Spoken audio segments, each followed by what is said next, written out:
दोस्तों मैं लोचन यादव आपके अपने YouTube चैनल लोचन यादव ऑफिशियल पे आपका स्वागत करता हूं। आज हम एक बहुत ही महत्वपूर्ण विषय पे बात करेंगे। यह विषय महत्वपूर्ण इसलिए हो रहा है क्योंकि जिस तरह ये लोन डिफॉल्टरों की संख्या बढ़ रही है और उनके रिकवरी प्रोसेस को इतने ही ज़्यादा हार्ड कर दे रहे हैं रिकवरी एजेंट्स कि यह डर शायद सभी के दिल में आ रहा है। अगर आप लोन डिफ़ॉल्ट हो रहे हैं तो आपको डिफ़ॉल्ट होने से ज़्यादा डर रिकवरी एजेंट्स के लग रहे हैं कि रिकवरी एजेंट्स आपको फ़ोन पे ही इतना हड़का दे रहे हैं, इतना गाली गलौज दे रहे हैं, इतना साइकोलॉजिकल प्रेशर दे रहे हैं कि आप उनको झेल ही नहीं पा रहे हैं। आपके ऊपर पुलिस केस हो जाएगी, आपको जेल जाना पड़ेगा, आपको अरेस्ट कर लिया जाएगा, आपके ऊपर लीगल नोटिस आ रही है, इतनी ज़्यादा चीज़ें बता दे रहे हैं कि आपको क्रिमिनल घोषित कर दे रहे हैं। तो ऐसी स्थिति में आप इनको कैसे झेलेंगे? कुछ लोग तो इसको झेल ले रहे हैं, कुछ लोग तो इतने वीडियो देख करके उनको ज्ञान हो गया है, लेकिन कुछ लोगों के अंदर का डर अभी तक भी ख़त्म नहीं हो पा रहा है। तो आज हम यह वीडियो उन्हीं के लिए है जो यह इस सिचुएशन को झेल रहे हैं और इसको झेल नहीं पा रहे हैं। उनके अंदर जो ये डर लगा है पुलिस का कि पुलिस जेल हो जाएगी, थाने पे जाना पड़ेगा, इस तरह की जो बातें चल रही हैं उन्हीं पे हम आज का यह वीडियो बनाएंगे। जो इसको झेल ले रहे हैं उनको तो मानिए उनका तो डर समाप्त हो गया, लेकिन अभी बहुत सारे लोग ऐसे भी हैं जो इन रिकवरी एजेंट्स के हरासमेंट को झेल नहीं पा रहे हैं और कुछ गलत कदम उठा ले रहे हैं। तो ऐसी स्थिति में क्या है आपके अधिकार? यहाँ हम आपको कुछ अलग से नहीं बताएंगे कि ऐसा कुछ करना है, लेकिन जो आपके अधिकार हैं आपको मालूम तो होना चाहिए। आप अपने अधिकार के खिलाफ खड़े तो हो सकते हैं, अपनी बातें बोल तो सकते हैं, रख तो सकते हैं, कह तो सकते हैं कि आप अगर कोई आपको इनलीगल ढंग से परेशान कर रहा है तो आप उसको सहन करने से अच्छा अपनी आवाज़ उठाइए। आप उनसे पूछ के तो देखिए। आपको आपके अधिकार मालूम होने चाहिए। लोन लिया है, लोन नहीं दिया, यह क्राइम नहीं होता है। आपने कोई क्राइम नहीं कर दिया, आपने कोई गुनाह नहीं कर दिया, आपने कोई जुर्म नहीं कर दिया। कभी स्थिति सही थी, उस बिहाफ पे मुझे लोन मिला है। आज हमारी स्थिति सही नहीं है तो हमने लोन की EMI नहीं दिया हूँ, लेकिन मैं ऐसा भी नहीं हूँ कि नहीं दूंगा। पैसे आ जाएंगे, मैं पैसे का पेमेंट करूँगा। कुछ समय आप लोगों को समय चाहता है। तो इन सब चीज़ों में जो आप फंसते जा रहे हैं, एक लोन को बचाने के लिए दूसरा लोन, दूसरे को बचाने के लिए तीसरा, तीसरे को चौथा, एक लोन ही चुकाने के लिए आपके पास पैसे नहीं थे, लेकिन सिचुएशन आपके पास इस समय ऐसी आ गई, उस लोन को बचाने के लिए कम से कम 8-10 लोन, क्रेडिट कार्ड और जहाँ से भी आपको लोन मिला आपने लोन लेते गए। अब आप सोचिए आप उस प्रेशर को कैसे झेलेंगे? अगर आपको आपके अधिकार मालूम होंगे तब झेल पाएंगे, नहीं तो इनको झेल पाना बड़ा मुश्किल होता है। क्योंकि लोन रिकवरी एजेंट्स के जो हरासमेंट हो रहे हैं, जो कि इनलीगल ढंग से हरासमेंट कर रहे हैं, आकर के घर पे बैठ जा रहे हैं, आपको फ़ोन दिन भर में 100-100, 200 फ़ोन, SMS, व्हाट्सएप, वहाँ तक कि व्हाट्सएप पे फर्जी FIR तक की कापी भेज रहे हैं कि आपके ऊपर FIR हो गया है, जिसको देखने पर लगता है कि ये FIR जिस पे ना कोई पुलिस स्टेशन का नाम, बस डिस्ट्रिक्ट का नाम, थाने का नाम, FIR लिख दे, ना कोई उस पर एक्ट है, किस एक्ट के तहत इसमें हुआ, कुछ भी मेंशन नहीं है, पूरी तरह से फर्जी है। उसको देख करके आप लोग डर जा रहे हैं, परेशान हो जा रहे हैं, आखिर अब करें क्या? तो हम आपको बता रहे हैं कि लोन की EMI का डिफ़ॉल्ट होना यह क्राइम की श्रेणी में नहीं आता है। अगर लोन रिकवरी एजेंट्स आपको इस तरह हरासमेंट कर रहा है, परेशान कर रहा है, हर समय आपको नींद को ख़राब कर रहा है, आपके सुख चैन को छीन ले रहा है, तो ऐसी स्थिति में आपको क्या करना चाहिए? अब आप मुझे बताइएगा कि आप लोगों के साथ ऐसा होता है तो आप क्या करते हैं? अगर लोन रिकवरी एजेंट्स आपको परेशान करता है तो आप लोग उसको कैसे हैंडल करते हैं, मुझे कमेंट बॉक्स में बताइएगा। अगर आपको आपके अधिकार नहीं मालूम है, बार बार बताया जाता है आपको अधिकार के लिए, तो उसको आप लोग सुनिए, समझिए और उनके सामने रखिए, तब तो आप इनको झेल पाएंगे, नहीं तो इनको झेल पाना बड़ा मुश्किल है। आपको सोचिए कि वीडियो देख लेने से आपको डर समाप्त हो जाएगा, तो इसको प्रैक्टिकली करना पड़ेगा। अगर कोई लोन रिकवरी एजेंट्स आपको परेशान करता है तो यह वीडियो आपके लिए बहुत ही खास होने वाला है। इस वीडियो को लगातार देखिए, स्किप बिल्कुल ना करिएगा, क्योंकि शायद कुछ पॉइंट मैं बताना चाहता हूं आप उस पॉइंट को भूल जाएं। अब हम चलते हैं टॉपिक पे। आज का हमारा जो टॉपिक है, जो विषय है, मैं आप लोगों को बार बार इस पे फोकस कर रहा हूं क्योंकि लोन डिफॉल्टरों की संख्या लगातार बढ़ रही है। एक लोन को बचाने के लिए 2 लोन, 3 लोन, 4 मल्टीपल लोन के दलदल में आप फंसते जा रहे हैं। फिर रिकवरी वालों को फ़ोन कॉल्स, इन सब से आपको कैसे बचना है?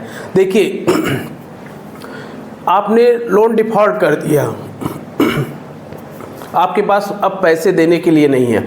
आपने दाएं बाएं जहां से भी ले सके वहां से भी लोन को ले करके इनकी ईएमआई भर रहे थे, अब ईएमआई भरने के लायक नहीं है। अब आपको सरेंडर हो गए कि अब हमें कोई पैसा देगा नहीं, इस दुनिया में अब मुझे कोई पैसा देने वाला नहीं है। आपने बैंक से ले लिया, क्रेडिट कार्ड से ले लिया, पर्सनल लोन ले लिया, ऐप से लोन लिया, अपने अगल बगल रिश्तेदार सभी से पैसे मांग करके सोचे मैं इस ईएमआई को भरते जाऊं, और उसके दलदल में आप फंसते चले जा रहे हैं। आपको पता भी नहीं चल रहा है कि आपकी छोटी सी गलती के लिए आपको कितना बड़ा हर्जाना देने को पड़ रहा है। अब आपकी स्थिति इनकम से ज़्यादा एक्सपेंडिचर है, यानी आपकी इनकम से ज़्यादा आपकी ईएमआई हो गई। अब क्या करें? घर चलाना मुश्किल हो रहा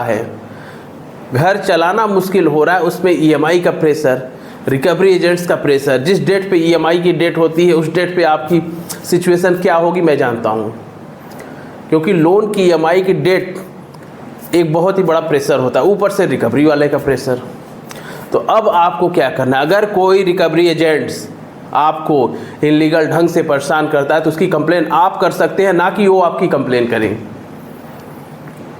अगर आपको लगता है कि मैं साम दाम दंड भेद सब कुछ कर लिया, अब मैं ईएमआई नहीं भरने के लायक हूँ, अब मैं ईएमआई नहीं चुका पाऊँगा, अब मेरी हिम्मत ख़त्म हो गई है ईएमआई को देने के लिए, तो सबसे पहले एक prior notice bank NBFC company को जहाँ से आपने लोन लिया है उसको दे दीजिए, क्योंकि यह प्रायर नोटिस ही फ्यूचर में आपके लिए रामबाण का काम करेगा। यानी आपने अपनी सिचुएशन, स्थिति, परिस्थिति और अपनी दायित्वों को बताया कि मेरी स्थिति इस समय नहीं सही है, अब मैं लोन की ईएमआई देने के लायक नहीं हूँ। आप अपनी प्रॉब्लम्स को बताएं। इसके बाद बैंक एनबीएफसी कंपनी इसको कंसीडर करती है कि नहीं करती है, ये बैंक पे डिपेंड करता है। लेकिन अगर आपने प्रायर नोटिस भेजा है तो प्रायर नोटिस स्पीड के माध्यम से या फिर ईमेल के माध्यम से भेज रहे हैं तो उसका डाटा भी रखिए। आपको प्रायर नोटिस जो भेजे उसकी कॉपी, स्पीड पोस्ट से किए तो उसकी रसीद, ट्रैकिंग आईडी, ईमेल किए तो ईमेल का प्रिंट आउट, इन सबको रखिए। कभी कभी बैंक कंपनियां आपके लेटर का रिस्पांस नहीं देती हैं, लेकिन जब आप किसी एडवोकेट के थ्रू अपने प्रायर नोटिस को बनवाएंगे तो बैंक एनबीएफसी कंपनियां उसको कंसीडर भी करेंगी और उसका रिप्लाई भी देंगी। तो अगर आपको लगता है कि आप लोन की ईएमआई डिफ़ॉल्ट कर रहे हैं, अब हमारी हिम्मत नहीं हो रही है, अब मैं ईएमआई नहीं दे पाऊंगा, तो पहला काम प्रायर नोटिस किसी भी लीगल एक्सपर्ट एडवोकेट के थ्रू बनवा करके आप बैंक एनबीएफसी कंपनी को भेज दीजिए, स्पीड पोस्ट कर दीजिए, ईमेल कर दीजिए, चाहे जैसे भी करके एक उसका रिटेन में कम्युनिकेशन, पहला रिटेन कम्युनिकेशन जो आपकी तरफ से हो रहा है उसका साक्ष्य अपने पास जरूर रखिए, क्योंकि यही है जो आगे की मुसीबतों के लिए आपके लिए रामबाण का काम करेगा कि मैंने अपनी सिचुएशन, स्थिति, परिस्थिति के बारे में बैंक को सूचना किया था। यही आपको बचाएगा भी। तो इसमें किसी भी तरह की लापरवाही आपको करनी ही नहीं है। अगर दिमाग में आ रहा है कि मैं पूरी तरह से बहरा होकर के बैठ जाऊं, अब क्या करें, तो जब आर्बिट्रेशन की प्रक्रिया होती है तो आप लोग खलबला जाते हैं, क्योंकि आर्बिट्रेशन की प्रक्रिया का मतलब ही है कानूनी कार्रवाई।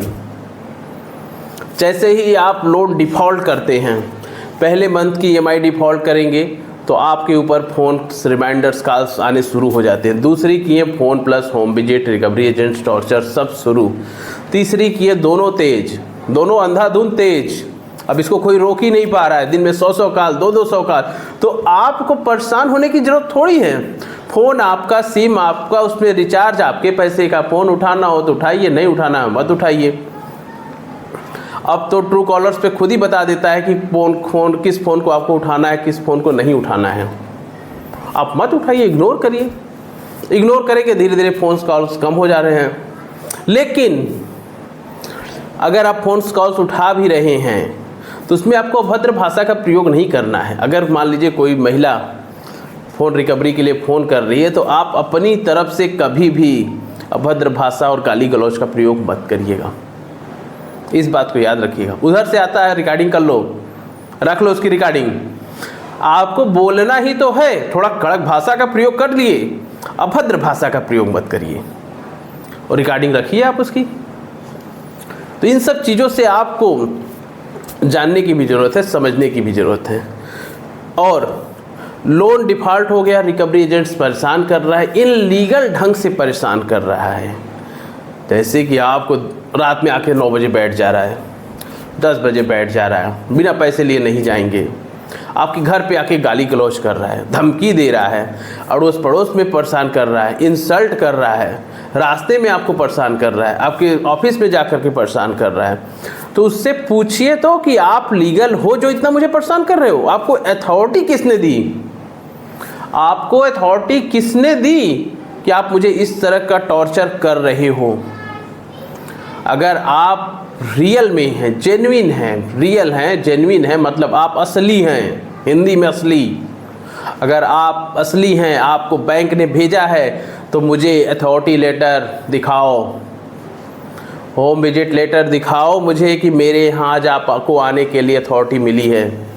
अपना आई कार्ड दिखाओ किस एजेंसी से हो, अगर बैंक एम्प्लॉई हो तो अपना आई कार्ड दिखाओ, नहीं तो थर्ड पार्टी हो तो दिखाओ। अगर आप रिकवरी एजेंट्स अपने आप को कहते हैं तो आपके पास DRA का लाइसेंस होना चाहिए। टैप रिकवरी एजेंट्स का लाइसेंस अनिवार्य है, इसके बिना मैं कैसे मान लूँ कि तुम रिकवरी वाले हो? और तुम्हारी भाषा से तो मुझे समझ में नहीं आ रहा है कि तुम रिकवरी वाले हो, तुम तो गुंडे वाली भाषा बोल रहे हो। और चौथा डॉक्यूमेंट्स, आपका स्टेटमेंट, उसके पास हार्ड कॉपी होना चाहिए। ये सब डॉक्यूमेंट है तब तो जानेंगे कोई रिकवरी वाला है, नहीं तो आपको कैसे मालूम वो रिकवरी वाला है? आपने लोन लिया हो, 10 लोग आपके घर पे आकर के तगादा करेंगे, आप सबको पैसे बांटेंगे तो बांटते रह जाइए। हाँ, अगर इसमें से कुछ भी इनलीगल है, ये डॉक्यूमेंट नहीं है, तो वो फर्जी वाला है जो कमीशन बेस पे काम करता है, तो आपके साथ अभद्रता ही करेगा। जेन्युइन रहेगा, उसको RBI की गाइडलाइन मालूम है तो ऐसा करेगा ही नहीं। तो ऐसे में आप उसकी कंप्लेन कर सकते, वो आपकी कंप्लेन नहीं कर सकता। रिकवरी वाले को कोई भी अधिकार नहीं है पुलिस कंप्लेन करने की, जेल भेजने की, लेकिन ये बात ऐसे करेंगे कि लगेगा कि ये जेल मुझे करा देगा। तो उसकी कंप्लेन आप कर सकते हैं, ऑनलाइन करा लीजिए, थाने पे जाकर के करा दीजिए कि मुझे यह व्यक्ति पर्टिकुलर आकर के परेशान कर रहा है, इसके पास ना ही कोई आई कार्ड है ना ही कुछ है। देखिए, रिकवरी एजेंट्स के जो इनलीगल प्रोसेस पे माननीय सुप्रीम कोर्ट ने भी बहुत सारे जजमेंट दिए हैं जिनमें रिकवरी एजेंट्स को फाइन, FIR, जुर्माना तक भी देना पड़ा है। तो आपको आपके अधिकार को मालूम रखना चाहिए, आपके राइट्स क्या हैं। अगर आपको अपने राइट्स मालूम है तभी आप इनका सामना, मुकाबला कर सकते हैं। अगर अभद्रता हो रही है, धमकी दे रहा है, अड़ोस पड़ोस में आपकी इंसल्ट कर रहा है, आपको इनलीगल ढंग से रिकवरी कर रहा है, तो इसकी कंप्लेन करने के लिए आप स्वतंत्र हैं। और पुलिस कंप्लेन कभी नहीं होता है। लोन की EMI डिफ़ॉल्ट हो गई, पुलिस कंप्लेन, थाने पे यहाँ से FIR, कुछ भी नहीं होता है। लेकिन पुलिस कंप्लेन होता किसका है? लोन धारक की अगर अमाउंट बहुत ज़्यादा है, या फिर लोन धारक बिल्कुल डिफ़ॉल्टर है। बिल्कुल डिफ़ॉल्टर मतलब वो जानबूझकर पैसे नहीं दे रहा है, लोन लिया है, 4 व्हीलर से चल रहा है, स्थिति सब कुछ सही है, उसके पास कोई जेन्युइन रीज़न नहीं है, उसने किसी भी नोटिस का जवाब नहीं दिया है, वह पूरी तरह से बिल्कुल डिफ़ॉल्टर है, तब हो सकता है। लेकिन अगर बिल्कुल डिफ़ॉल्टर नहीं है, आपके पास जेन्युइन रीज़न है, तो नहीं होता है। अगर बिल्कुल डिफ़ॉल्टर हैं, आप जानबूझ के नहीं दे रहे हैं, तो हो सकता है। और मैं हमेशा से, अगर हमारी वीडियो देखते हैं तो मैं लोन से रिलेटेड ही वीडियो बनाता हूं, और उसमें आपके अधिकार क्या हैं और कौन सी प्रक्रिया कब होंगी, कब recall notice, demand notice, arbitration की प्रक्रिया, 13(2) की नोटिस की जवाब कैसे देना, इन सब के बारे में भी मैं बताता रहता हूं। तो आपको अगर कोई भी चीज़ें पूछना हो तो मेरे कमेंट बॉक्स में कर दीजिएगा, मैं उस पर उसका जवाब भी दूंगा। और दूसरी बात, अगर हमारी वीडियो देखते होंगे तो मैं बार बार कहता हूं कि लोन की EMI का डिफ़ॉल्ट होना क्राइम नहीं है, लेकिन अपनी फाइल को मेंटेन करना यह आपकी जिम्मेदारी है। आपको मैं बार बार कहता हूँ कि आप जो नोटिस आए नोटिस का जवाब देना यह आपकी जिम्मेदारी है।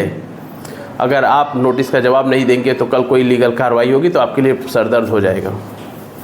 पैसे नहीं है अलग बात है, नोटिस आ रही नोटिस का जवाब दीजिए, प्रायर नोटिस दीजिए, अपनी फाइल को मेंटेन करिए। बैंक तो अपनी फाइल मोटी कर रहा है ना, आप क्यों नहीं कर रहे हैं? कोई रोका है आपको? आपको लोग को लगता है कि अनसिक्योर्ड लोन है, कुछ होगा ही नहीं।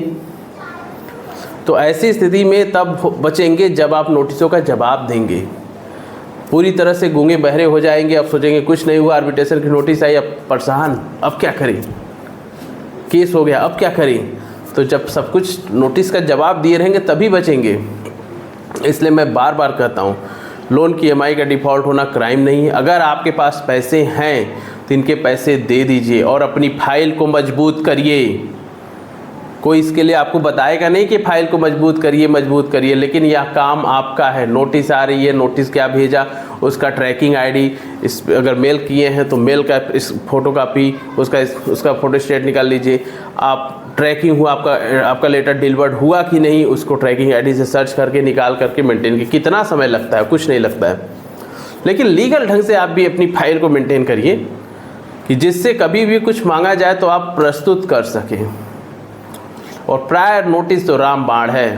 प्रायर नोटिस अगर नहीं है तो आपकी मुसीबतें बढ़ती हैं। लेकिन अगर आपको लगता है कि मैं डिफ़ॉल्ट होने वाला हूँ, डिफ़ॉल्ट हो गया हूँ, अब मुझे कोई दुनिया संसार में पैसा नहीं देने वाला है, अब मैं नहीं अपना EMI भर पा रहा हूँ, मेरे खर्चे नहीं चल पा रहे, तो हम EMI कहाँ से भरें? एक लोन के बदले 10-10 लोन हो गए, एक प्रेशर के बदले 10 गुना प्रेशर अपने सर पे ले लिए। अब समझ में ही नहीं आ रहा है अब क्या करें। तब पहला काम प्रायर नोटिस दे दो। प्रायर नोटिस अपनी स्थिति, सिचुएशन, परिस्थिति के बारे में लिख करके बैंक को भेज दो। इतना समझाने के बाद भी अगर आपका डर समाप्त हो गया हो, रिकवरी एजेंट्स हरासमेंट का डर अगर कुछ समाप्त हो गया हो, तो चैनल को लाइक कर दिया करिए। और पहली बार आए हो तो सब्सक्राइब कर लीजिए अगर लोन से रिलेटेड वीडियो आपको चाहिए तो, क्योंकि आपके लाइक से मोटिवेशन मिलता है हम लोगों को कि चलिए हमारी वीडियो से आप कुछ सीखें, आपको अच्छा लगा। तो लाइक करने में जा ही क्या रहा है, चैनल को लाइक कर दीजिए, सब्सक्राइब कर दीजिए। अब इन्हीं के साथ हम आज का वीडियो समाप्त करते हैं। जय हिंद, जय भारत।